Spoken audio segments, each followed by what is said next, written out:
করছি গরমের দিনে আম মাখা, তো মুখের জল চলে আসলো।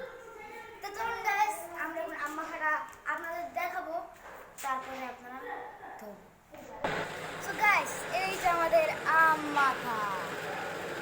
গাইস আমরা এখন সো গাইস আম মাখা হচ্ছে, দেখো মাখা বললে চলে না। গাইস আমাদের আম মাখা হয়ে গেছে। সো গাইস আমরা এখন তেঁতুল মাখা এবং বিট লবণ আনতে যাচ্ছি আমের জন্য। গাইস আমি এনে গাইস আমাদের আম মাখা তো কাটতে হবে, কাটলে তো হবে না। তো গাইস আমরা এখন আম মাখাটা কাটতে নিয়ে যাবো, তারপরে ব্লগটা আবার কন্টিনিউ করব। তো গাইস আরাফাত কাটতেছে।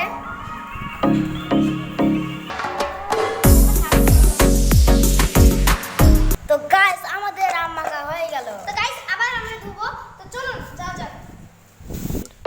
তো গাইস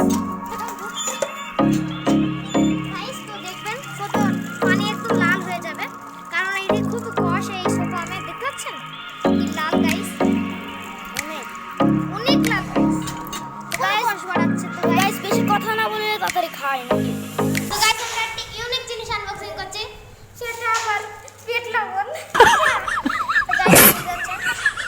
এটা ঝালের গুঁড়া আর একদম নিনজা টেকনিক, এটা ঝালের গুঁড়া আর এটা লবণ দেবেন, তাহলেই হয়ে যাবে বিট লবণ।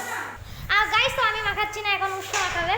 তো গাইস এই যে দেখুন বিট লবণ এবং তেঁতুল আছে, তেঁতুল আর বিট লবণ একসাথে দাও, মজা লাগবে।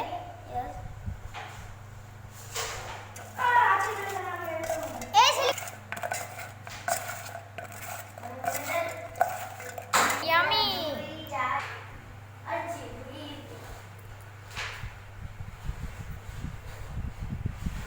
ছেলেপিলে সব খাচ্ছে, তো চলুন টেস্ট করে দেখি।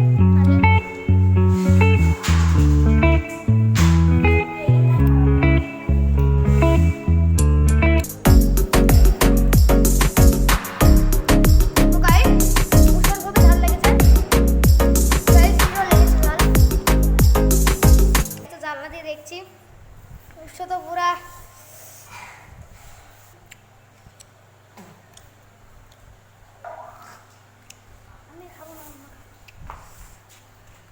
সো গাইস আমরা শেষের এন্ট্রিটা দিতে পারিনি, কারণ অনেক সবার অবস্থা অনেক খারাপ হয়ে গিয়েছিল। তো যাদের ভালো লাগবে ভিডিওটা লাইক, কমেন্ট এবং শেয়ার করে দেবেন। আল্লাহ হাফেজ।